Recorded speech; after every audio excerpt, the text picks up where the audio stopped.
Good morning. Really cool to have you all here. First of all, I'd like you all to know that you all get 2 points of extra credit. Woo-hoo! Twice a term, just for showing up to lecture, which you all have done. You get a little extra credit. This is the second time we're doing it, so thank you for being here. I know there's other things going on. So anyway, but I do appreciate it. And I also want to say thank you for your class presentations. Wow, those were really fun on Tuesday, and I appreciated it. I learned so much. I'm still going through your papers.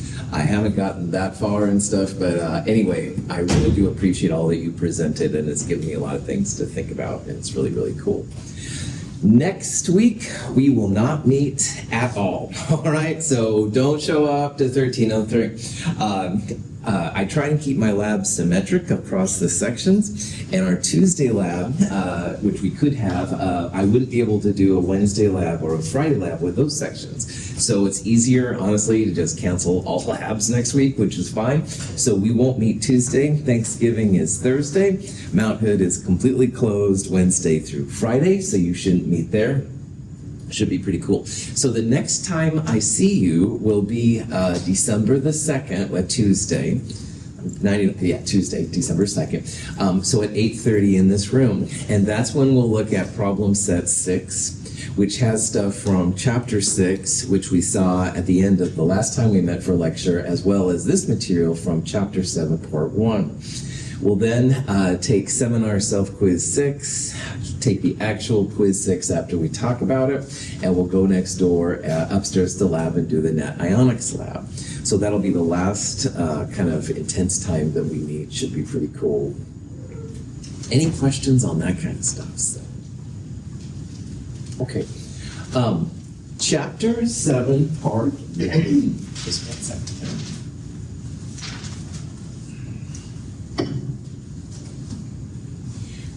Sorry. Chapter 7, part 1, is what we're going to look at now in this section.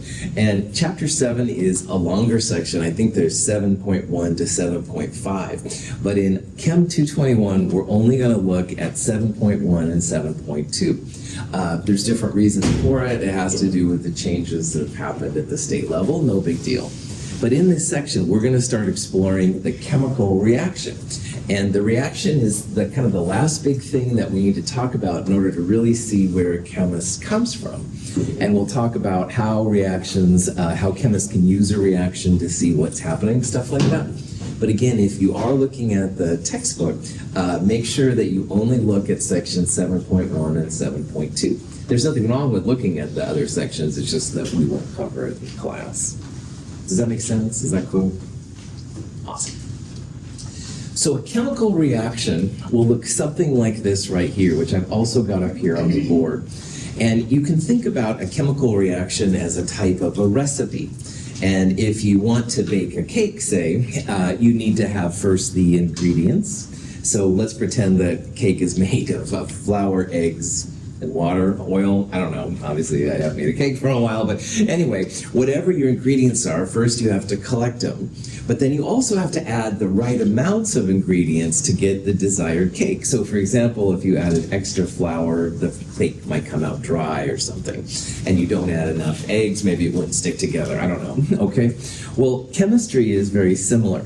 And this right here is a type of recipe that chemists could use. Now, you wouldn't want to eat aluminum oxide, the product, but the right side of the arrow is kind of what the desired outcome is, all right? So if it was making a cake, we would have like one cake right here. So in this particular reaction, it's aluminum oxide that's coming out. So we're entering this reaction because we want to know what the aluminum oxide is all about. And to make aluminum oxide, we need aluminum and oxygen. That's what these things say. Notice how it says S and G right there. Those are the states of the reactants and or products. And S, as you can probably imagine, means solid. G means gas. Once in a while we'll see some other things too, but that's right, that's what it is. The big numbers in front are what they call coefficients, and they help you to decide how many reactants and how many products you're going to get out. And by the way, everything to the left of the arrow is what they call a reactant. It's the parts you need to make your product. And the right side there, right of the arrow, that's called the products. And most of the time in chemistry, the arrow goes from left to right like this. So that'll mean that the left-hand side are the reactants, the parts you need to make whatever you're trying to do. And the right of the arrow then will be the products, the desired thing that you're trying to make in the long run. Those big numbers right there again are called stoichiometric coefficients. Stoichiometric coefficients are just ways that chemists can tell how much of the relative reactants you need to make so many of the products, and we'll talk about that in a little bit. And then in addition to S and G, which stand for solids and gas, you will sometimes see L, which is liquid. Sometimes it's a cursive L, either way is fine. And AQ, which we'll talk a lot about today, AQ is for a solution that's dissolved in water. AQ stands for aqueous. And we'll talk more about aqueous today, but you'll see all of them and stuff, and they're very common. Now, once in a while, you'll see the arrow reversed, you'll see different kinds of arrows, stuff like that. But most of the time in a chemical reaction, you'll see it like this, reactants on the left, products on the right. Sometimes, if you get in a hurry or you don't know, the states of matter are optional. So you don't always have to have solid, gas, liquid, AQ, but it does help the chemist a lot if you can figure that out. Cool. Any questions? These are just some examples of reactions. This is phosphorus right here. Phosphorus actually comes as P4. You don't need to worry about it. But I would like you to focus on the Cl2. Now, back in chapter 2, I believe it was, I mentioned the 7 diatomics. Have no fear of ice, clear, brew. And we're going to see a lot of these today. Finally, these 7 diatomics are going to really pop in and be important. So if you're using chlorine, it almost never comes as just Cl by itself. It'll come as Cl2 because it's one of the diatomics. In the last slide, oxygen was O2. It wasn't just O atoms, all right? So that's why those things are different. But anyway, here we have solid phosphorus, which is usually kept in water to keep it reacting with oxygen. It's reacting with chlorine to make phosphorus trichloride. And you can see there's a cursive L. Phosphorus trichloride is actually a liquid at room temperature. In this case, there's like an invisible 1 right there in front of P4, and a 6 in front of Cl2, and a 4. The 1, 6, and 4 are the stoichiometric coefficients, or just coefficients. And they will help you to understand relative amounts that you need to make the product you're after, stuff like that. Now, the last example was nonmetals and nonmetals coming together. Here's a metal and a nonmetal coming together. So this is iron reacting with chlorine to make iron 3 chloride. Now, iron is not on the diatomic list. So if it's not on the diatomic list, you would list it just by itself. So instead of like Fe2 or something, it would be just Fe. But again, chlorine is one of these 7, and they're going to show up a lot, so that's why I've been trying to push them. So chlorine will be Cl2, and then on this side we have iron 3 chloride. Iron 3 chloride is a solid as well as iron, but chlorine is actually a gas. This kind of yellowish color in the bottom of the Erlenmeyer is actually chlorine on itself. So. You need to know that a reaction has happened to make this worthwhile, and most of the time there is some kind of physical phenomena that happens so that you know the reactions happen. So for example, the flask might feel warm if a lot of heat was given off. In this case, you would see this kind of funky looking brown stuff. That's actually the solid forming, FeCl3. When a solid forms in chemistry, we call it a precipitate, all right? A precipitate is really nothing more than a solid. Technically, it's a solid that forms in a reaction. As long as you know it's a solid, that's fine. Sometimes you'll see a gas being evolved, like bubbles, which is real common. Color changes will happen. But we're also going to look at some reactions, and you really can't tell. It looks like you're adding chemicals together, and it doesn't look like anything's happening. But when you analyze the solution later, you find out that something has. We'll talk about that. But most of the time, well, a lot of the time, in a reaction, you can actually tell that something's happening. Any questions on that? Excuse me. Last week's lab, in the empirical formula lab, you used a Bunsen burner. And a Bunsen burner is essentially used as a fuel source. It's basically methane, CH4. Now, CH4 is a good example of a hydrocarbon. It's a carbon-hydrogen species, and those hydrocarbons are really good fuels. So if you take a fuel like methane and you add some oxygen to it, O2, the products here will always be carbon dioxide and water. If you drove a gas-powered vehicle to Mount Hood today, you probably were using octane, which is gasoline basically. Octane is another kind of hydrocarbon. It also reacts with O2 to make CO2 and water. Now, CH4, if you drew it out, would be tetrahedral. The carbon's in the middle of the 4 hydrogens. This is a space-filling model, but you can kind of make out that it's tetrahedral as well. And now we can maybe see why there's these numbers in front of some of these. So CH4 has 1 carbon and 1, 2, 3, 4 white hydrogens. And on the other side over here, you can see that CO2 has 1 carbon, and those 1, 2, 3, 4 white hydrogens end up in 2 waters. So the 1 carbon ended up as CO2, the 4 H's ended up as the waters. But in order to make water and CO2, you need oxygen. So there's 1, 2 red oxygens there, and 1, 2 red oxygens there, 4 oxygens total. So that's why we need 2 of these O2s, all right? The atoms are distributed over on the other side, and it doesn't matter which atom goes where, but you can see there's a total of 4 red oxygens on the reactant side, and the product side has 4 oxygens as well. So this is how chemists think about reactions. We would always use the smallest coefficients possible. So 1 CH4 to 2 oxygens to 1 CO2 to 2 waters. And if you've had math, you know that you would have the same kind of idea if you had 2 CH4s and 4 O2s making 2 CO2s and 4 waters. But in a chemical reaction, you always want to use the smallest coefficients possible. It just makes it easier. All right, these things can get kind of weird. So the smaller the whole numbers, the better. You don't want to go to fractions, but the smallest whole numbers are really, really cool. Cool. Any questions?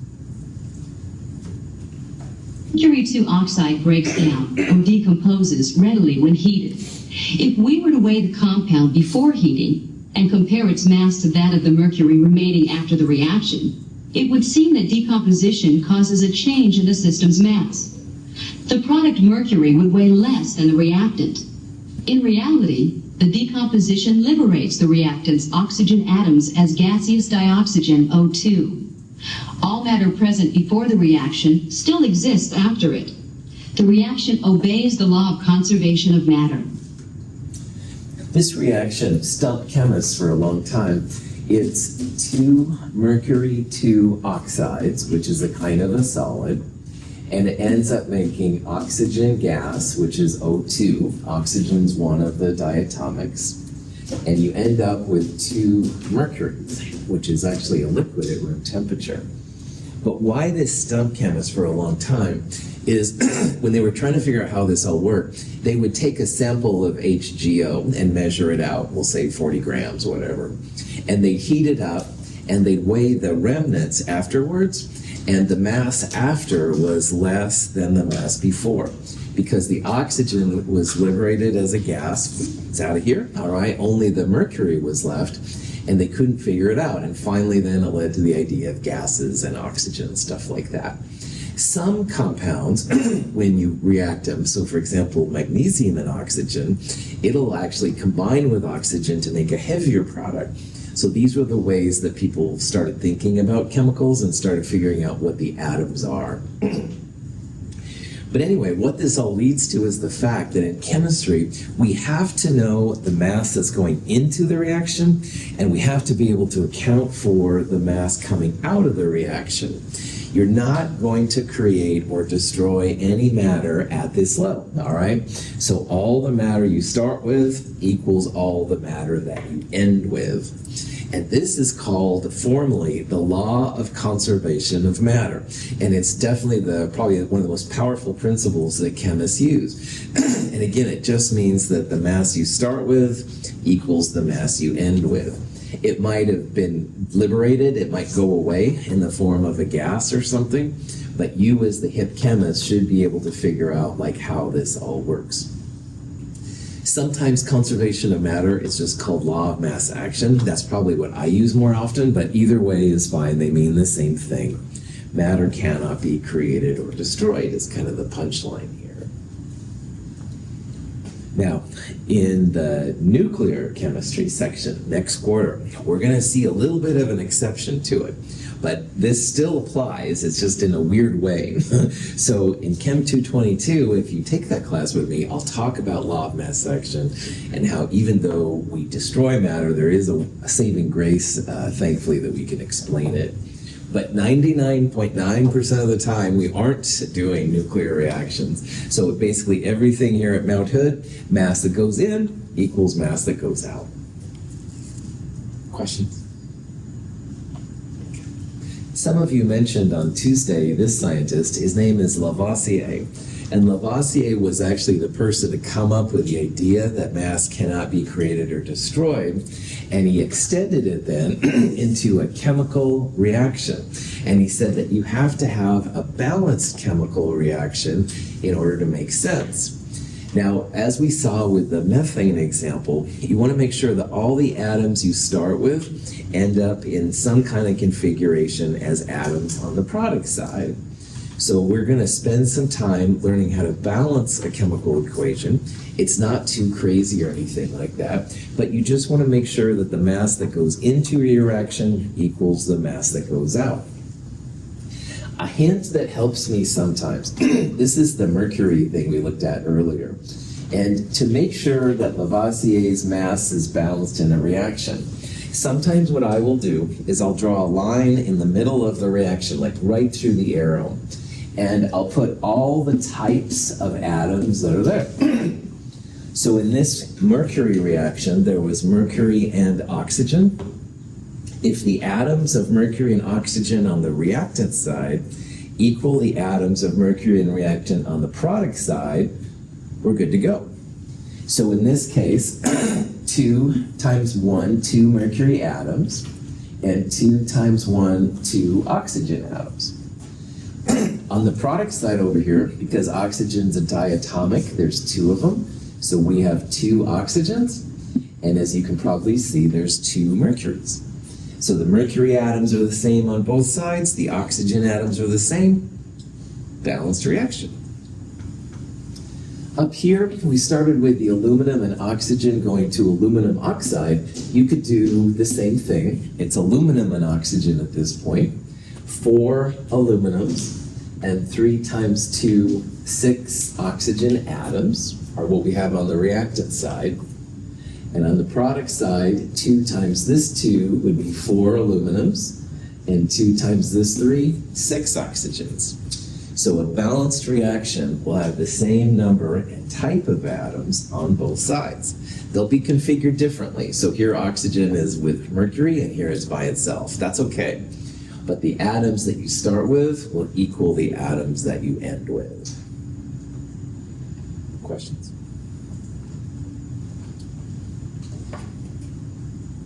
Tell me you have good news. The universe never lets anything go to waste, or so said Lavoisier. The law of conservation of mass. In chemical reactions, mass is neither created nor destroyed. Star Trek Discovery, yes, I'm a Star Trek nerd. I had to show this part because matter cannot be created or destroyed. I was like, oh, you're speaking my language. Anyway, but you don't have to like Star Trek to do well in this class, trust me. But anyway, I could resist. All right, let's move on. When pieces of aluminum foil are placed in a beaker containing bromine, a violent reaction occurs.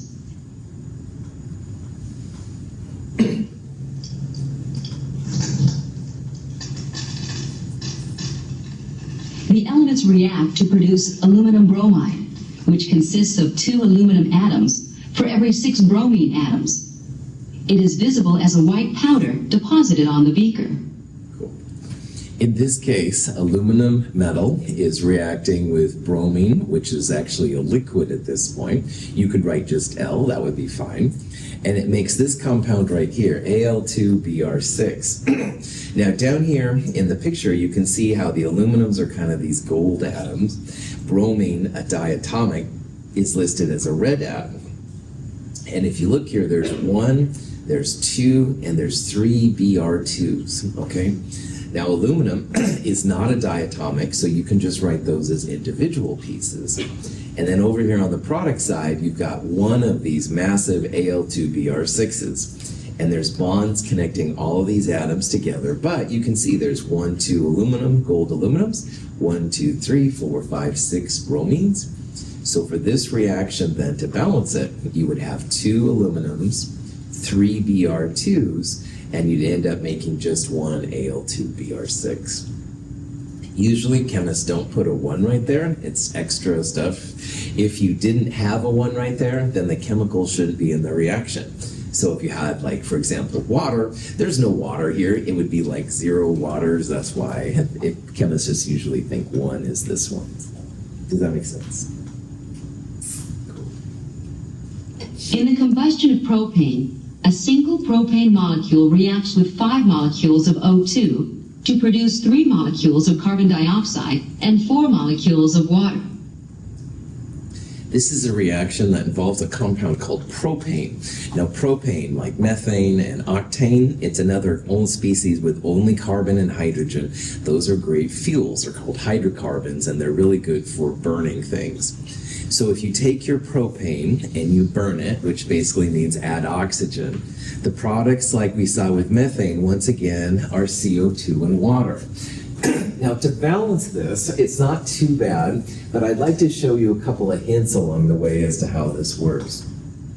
So first of all, we have C3H8 and so many oxygens, O2, making so many CO2s, and I'll have to erase my diatomic, and so many waters. Now, people usually do really well balancing reactions. It's something you need to practice a little bit, but people usually do pretty good. What I would do to balance a reaction like this is I first see that oxygen is an element that's by itself. Like this is a mixture of carbon and hydrogen, carbon and oxygen, hydrogen and oxygen. So I'll try to do the elements last, all right? Because if you do those last, then it will only affect the O2, it won't affect the carbon and the hydrogen. So in this sense, we have 3 carbons in propane, and all of the carbon ends up as CO2, so I'll start by putting a big 3 in front of there. That'll at least make my carbons look okay. Now we have 8 hydrogens. In water, water is H2O, there's 2 of them. So if I would put a 4 right there, 4 times 2 is 8, and that'll match the 8 hydrogens we have. Finally, if we do oxygen by itself, we're going to add the oxygen from both parts here and then figure out how many O2s we need. So 3 times 2, there are 6 oxygens with my CO2, plus 4 times 1, 4 oxygens from water, 6 plus 4, 10 oxygen atoms. Oxygen comes in 2s, so if I put a 5 right there, that should balance me out.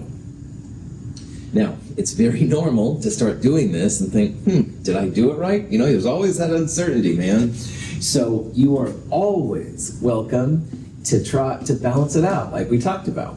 So to make sure that my caffeine level is high enough to be functional this morning, I'm going to write CH and O right down the middle, and we'll just make sure that the atoms on the left equal the atoms on the right.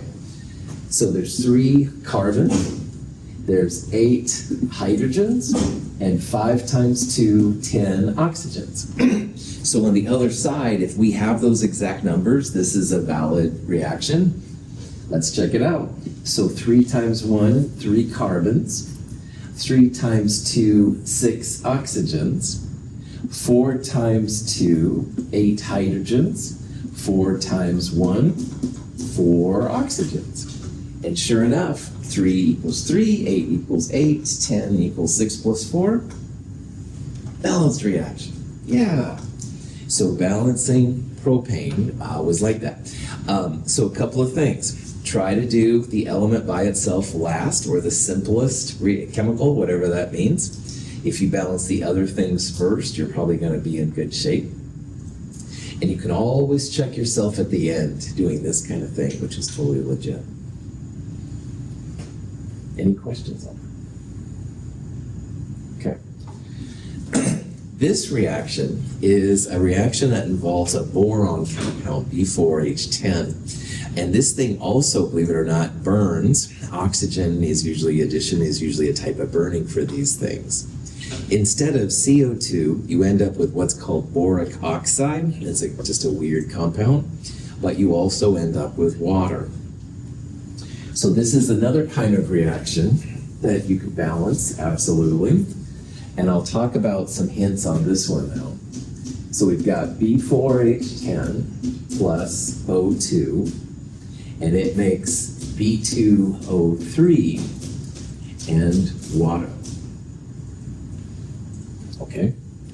So again, like last time, what I would do is I would do oxygen last. I'll try to do everything else first.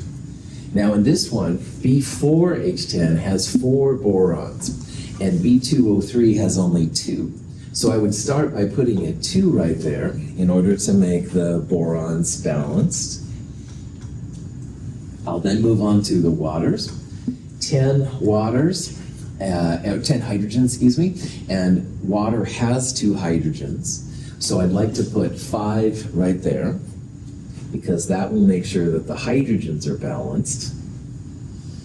And then if you add up the oxygens, we have 2 times 3, 6, plus 5 times 1, 5, 6 plus 5, 11 oxygen atoms. Now, pesky O2, like all the diatomics, only comes as 2 atoms. All right, you can't have just like 1 atom. So what you would like to do here is you would like to have 11 halves oxygen, because 11 halves, and there's 2 oxygens per O2, you can see how the 2's would cancel out and you'd have 11 oxygens. So if you write B4H10 plus 11 halves O2 makes 2 B2O3s and 5 waters, it is actually balanced. But chemists really don't like fractions, all right? Fractions could be like half of atoms and stuff like that. Very, very messy. So if you get to the point like this where you have a fraction, just multiply everything through by 2, all right? So if you do that then, finally here at the end, you'll end up with 2 B4H10. 11 halves times this 2 would be 11 oxygens. 2 times 2, 4 B2O3. And 5 times 2, 10 waters. Now, earlier I said, you start feeling weird about things, do that balancing. See if the atoms on the reactant side equal atoms on the product side. And it's hardly even 9 o'clock yet, so I think this is definitely a candidate for just making sure that your instructor kind of knows what he's talking about here. So let's have boron, hydrogen, and oxygen, and we'll just see then how many atoms we have on both sides. So 2 times 4 of B means 8 borons. 2 times 10 hydrogens would be 20 hydrogens. and 11 times 2, 22 oxygens. So if these numbers are the same on the other side, we're good to go. So let's see. 4 times 2, 8 borons. 4 times 3, 12 oxygens. 10 times 2, 20 hydrogens. And 10 times 1, 10. So lo and behold, 8 equals 8, 20 equals 20, 22 equals 12 plus 10. Booyah, we are balanced. If you can do these two reactions, you've got this down. All right? 99% of reactions are no harder than this. You can always go back and check yourself to make sure that you're good to go. Any questions? So here's a reaction question you might see. This is a reaction where phosphorus, which is P4, reacts with chlorine to make phosphorus trichloride, PCl3. And it says which statement is correct. The first one then says that you have a reaction and it has 1 phosphorus atom. We don't have 1 phosphorus atom, we have 4 phosphorus atoms. So right away, A doesn't make any sense. Let's go to the second one. This says a reaction involves 4 phosphorus atoms. We have 4 phosphorus atoms. It's P4, but those are 4 individual phosphorus atoms. We have 12 chlorine atoms. Each one of these is 2. So 2, 4, 6, 8, 10, 12. That looks legit. And it makes 4 PCl3 molecules. 1, 2, 3, 4. Answer B looks pretty good. So again, it's not just 1 phosphorus atom. You have 4 phosphorus atoms. It's 1 P4 molecule, you could argue, but that's how it goes. Any questions? Sweet. All right, a couple of hints on balancing reactions just to make sure we're all to speed. Sometimes reactions will have a little triangle over them. That triangle means that you're adding heat. And one thing we'll talk about in Chem 222 is we'll talk about how important it is to know the temperature, and if you need to add energy, add temperature, or subtract energy, i.e. make it colder. The little triangle just means you add heat to it. So if you see that, that's what it means, but it's hardly critical and stuff. So sometimes when you balance reactions with diatomics, sometimes initially it'll be cool to have a fraction. And that's what we had up here. Initially we had 11 halves O2 because that would give the right amount of atoms. And that's cool. However, at the end, you have to multiply through by some coefficient, usually 2, to make all those fractions go away. There's only one time in chemistry where a fraction is allowed, and that'll be something we'll talk about next quarter, but we're not there yet. So basically in Chem 221, no fractions. That's just chems. Questions? Also, in additional, I do recommend that you balance some reaction with the simplest one is balanced last, all right? So it's usually an element like O2. You could also have, if it was a whole bunch of complicated molecules, you could have the simplest one kind of left over, that's fine. Don't use fractions. Oh, once in a while, like B2O3, I'll see people wanting to change this from B2O3 to, like, we'll say B4O6, something like that.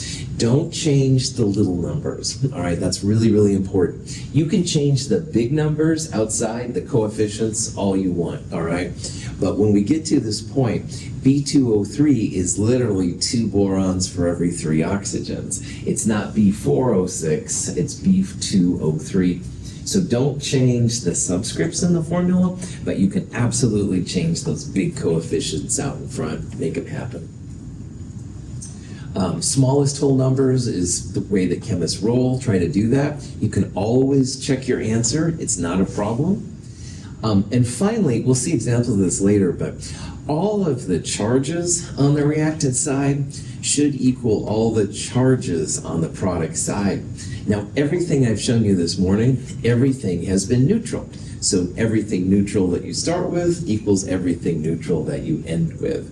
I'll talk later about how charges can be useful to figure out how things work, but no big deal.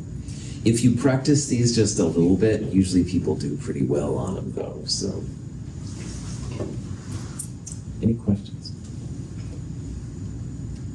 Okay. So what we're going to do now is look at special types of compounds that have aqueous solutions. And in the identification of an unknown compound lab we did a couple weeks ago, you had both a solid version of some of the compounds and an aqueous version. So like, for example, you had table salt sodium chloride, but you also had sodium chloride in water. And the reactions were different, all right? You want to use the solution if you need a solution, or you want to use the solid if you need it to solid, but you don't want to mix them up. Well, solutions are represented, at least in our classes, by AQ next to them. And that means that water is the solvent. So calcium chloride makes a solution. You would take the solid calcium chloride and dissolve it in water. That's what the AQ means. And a really interesting thing happens when you place certain ionic compounds in water, is that water, little tiny water, is a really interesting molecule. Look at that piece of chalk. We drew the Lewis structure for water, and the oxygen had 2 lone pairs on it and 2 bonds to hydrogen, tetrahedral bent, 109 sp3s, all that kind of jazz. But here's the interesting thing that water does. Water has a side with more hydrogens, and it has a side with lots of lone pair electrons. And the side with the lone pair electrons, there's a lot of electron density there. So the side with the lone pairs actually has a very slight negative charge. I'm using a delta negative symbol there. That means it's not like a true negative one, but it's approaching a negative one kind of feel. And if this side is negative, the opposite side, which is where the hydrogens are, they're actually slightly positive. So crazy water, which is just amazing how it can do this, has both a slight positive and a slight negative side. And if you have a compound like calcium chloride, water kind of sneaks in between the calciums and the chlorides. And the negative side, the oxygen lone pair side, will surround the positive calcium and pull it away from chloride. Likewise, the negative chlorides, they're going to be surrounded by the positive sides of water and pull the chlorides away from the calcium. So water is amazing at being able to separate ionic compounds apart, all right? The charges that hold the calcium and the chloride together are super strong. Coulomb's law, very, very high melting points, et cetera, et cetera. But little water is able to kind of get in between the cations and the anions and separate them out, which is just absolutely amazing. In astronomy, they're always looking for the Goldilocks planets, because the Goldilocks planets nearest the sun are the places where liquid water could exist. And if liquid water can exist, it can separate the cations and the anions, and you have, as we'll see, a whole nother host of reactive possibilities that you wouldn't have if you had just, say, solid calcium chloride. Solid calcium chloride is pretty unreactive, but man, place it in water, all of a sudden lots of stuff starts happening. Questions on that part? Okay. Water does an amazingly good job at separating positives from negatives. So in a reaction like this, every time you see an aqueous compound, they don't actually stick together. They're going to separate into cations and anions. So calcium chloride, which has an AQ next to it, that's going to split into calcium 2+ ions and 2 chloride ions. So we're just literally splitting the positive cation from the negative anions to see what happens. And you can keep going. The silver nitrate has an AQ by it, so it's going to split into 2 silver ions and 2 nitrate ions. Calcium nitrate has an AQ next to it, so it's going to be calcium 2+ and 2 nitrates. But as cool as water is, the Goldilocks molecule, whatever, it doesn't split up everything, all right? Some positives and negatives hold on to each other a lot tighter than other ones do, and water can't sneak in between them. And silver chloride is one of those compounds. Water is unable to get between the silver plus and the chloride ions, and if silver and chloride see each other, it's like instant attraction, all right? They form right away. So in this reaction, you as a chemist can split up everything that's AQ, all right? This would be calcium and nitrate. This would be silver and nitrate. This would be calcium chloride, et cetera, et cetera. But you don't split up solids. You also, as we'll see, don't split up liquids and gases. We'll talk about that in a second. Questions? Okay. So let's take this same reaction and split up everything we can. So calcium and chloride becomes calcium ions and chloride ions. Silver nitrate, remember there's a big 2 right there, becomes 2 silver plus and 2 nitrates. We'll break up the calcium nitrate into calcium 2 plus and 2 nitrates, but we're not going to break up the solids, liquids or gases, as we'll see, because water is unable to get inside the silver chloride lattice like that. Now, those of you that have studied math recently, you're probably looking at this reaction and going, whoa, because why I want you to hopefully say, whoa, is that like calcium 2 plus is a product and calcium 2 plus is a reactant. So some of these chemicals are going to be on both sides of your equation. And in math, if you had like 2x on the left equals 2x on the right, you could subtract 2x from both sides and they would disappear, all right? And we're going to do something very similar in chemistry to chemicals that are on both sides of the arrows. So calcium 2 plus is there and there. This is going to be one of them that's a little weird. What other chemical is up there on both sides? Nitrate, right on. NO3 minus is nitrate. There's 2 of them there, and there's 2 of them right there. So this reaction has 2 chemical species which are on both sides of the reaction. And just like in math, you can cancel out the chemicals which are on both sides of the reaction. The chemicals that are on both sides of the reaction are called spectator ions. They do not participate in the chemistry. Those calciums and nitrates are just hanging out, having a good time, but they're not doing anything. All right, freeloaders, whatever you want to call them. They're not doing anything to make this reaction happen. If you pull out the spectators, you're going to be left with chloride and silver plus ions on the reactant side, and silver chloride solid will be the only product that's left. And if you cancel out those 2s, remember chemists love to have smallest denomination, whole number denominations, you're left with silver plus and chloride ions making silver chloride.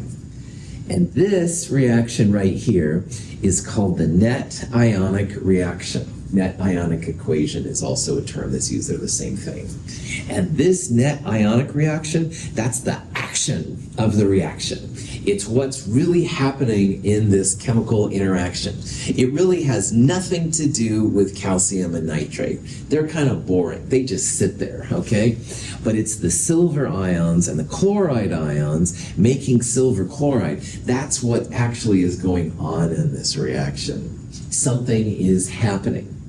So in a net ionic reaction, it really distills it down to the exciting parts in chemistry, all right? You don't want to have any spectator ions in your net ionic reaction. There's a lot of cool things you can get out of a net ionic reaction we're going to see. Questions?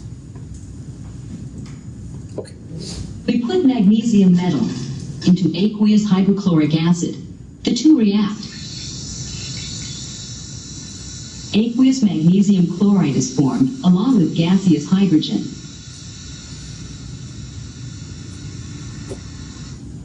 So in this reaction, we took a solid piece of magnesium metal, we dropped it in hydrochloric acid, some bubbling happened, the bubbling is hydrogen gas, and when you analyze this, magnesium chloride was also created. So this is the overall reaction, all right? And if Maria and I went to the lab and Maria really wants to do this reaction, no problem. We'll go to the stock room, we'll get a slice of magnesium, a little hydrochloric acid, throw them together, the bubbling H2 comes out, magnesium chloride, blah, blah, blah. Dang it, I forgot to go to the stock room and see if we have any hydrochloric acid. And Maria, with tears in her eyes, says, I understand, Dr. Russell, you know, you're so busy, blah, blah, blah, but I feel really bad about it, all right? Well, I quickly do an analysis of this reaction. Now again, when you analyze these things, don't break up solids, gases, or liquids. That's the punchline. But everything that's AQ can be broken up. So notice here, magnesium solid sticks around. We're not breaking that up, but here's AQ, 2H plus and 2Cl minus. Don't break up gases, liquids, or solids, like I said, so H2 stays together. But this thing is AQ, magnesium, 2 plus, and 2 chlorides. And I recognize, as a hip chemist, and you will be now too, that chloride is on both sides. So chloride is a spectator. We can pull that out of reaction. And the net ionic equation, or net ionic reaction, either way, magnesium plus 2H plus making H2 and Mg2 plus. And I realize, whoa, it's the H plus reacting with the magnesium that's making this reaction happen. So I go back to the stock room. We don't have any HCl for some reason, but oh boy, we've got nitric acid, HNO3. We could have used nitric acid here and had the same reaction, all right? So instead of HCl and MgCl being formed, we would have 2HNO3 and Mg nitrate, magnesium nitrate being formed. So we could still do this reaction. Maria is so happy to see it. I'm using you as an example, Maria. I don't know why, but anyway, hopefully you get the idea. You can quickly substitute a chemical oftentimes. The stockroom never has everything you want, all right? And maybe like you looked yesterday and it's gone today, these are all things that have happened to me. However, you can substitute in then different chemicals sometimes if you know what the net ionic reaction is all about. That's why these things are pretty cool, so. And yes, I have done this kind of thing before, and I was like, oh, and they didn't have it, but I did a quick analysis, substitute later, no problem. Questions? Okay. A solution of lead nitrate is added to a solution of potassium chromate. A yellow precipitate of lead chromate forms, leaving potassium nitrate in solution. The potassium and nitrate ions do not take an active part in the reaction. Here's just yet another example. This is potassium chromate reacting with lead 2 nitrate. Notice they're both aqueous. It ends up making this really neat yellow color. It's called lead chromate, lead 2 chromate. It's a solid, and potassium nitrate is formed. Now, any product that is aqueous is going to be filled with spectator ions. So notice that K and NO3 are both part of this AQ species. On the other side, K is part of this AQ species, and NO3 is part of this AQ species. So both K plus and NO3 minus are spectators. If you pull those out, the lead 2 plus and the chromate from this thing come down to make the yellow lead 2 chromate, which is pretty cool. So again, understanding how these things go together can be pretty helpful. So. Here's a question that wants to ask what the spectators are in this reaction. And again, the spectators will always be in species that are AQ. So here's K and Cl in an AQ species. On the other side, K is here in an AQ species, and Cl is also here in an AQ species. So what that means is both K plus and Cl minus are going to be AQ. Now, anything in a solid species will not be a spectator ion. So even though iron is AQ here, iron's part of a solid there. So we wouldn't say iron was a spectator. It ends up making one of the solids, which you don't cancel out. Same thing with the hydroxide on KOH. It's going to come out. But at the end, then, you should have K plus and Cl minus as your spectators. Questions? Okay, this is a good place to stop. Let's take about a 5-minute break. We'll see some more kind of applications for how this stuff can come together. We'll meet back here 9:26 or so.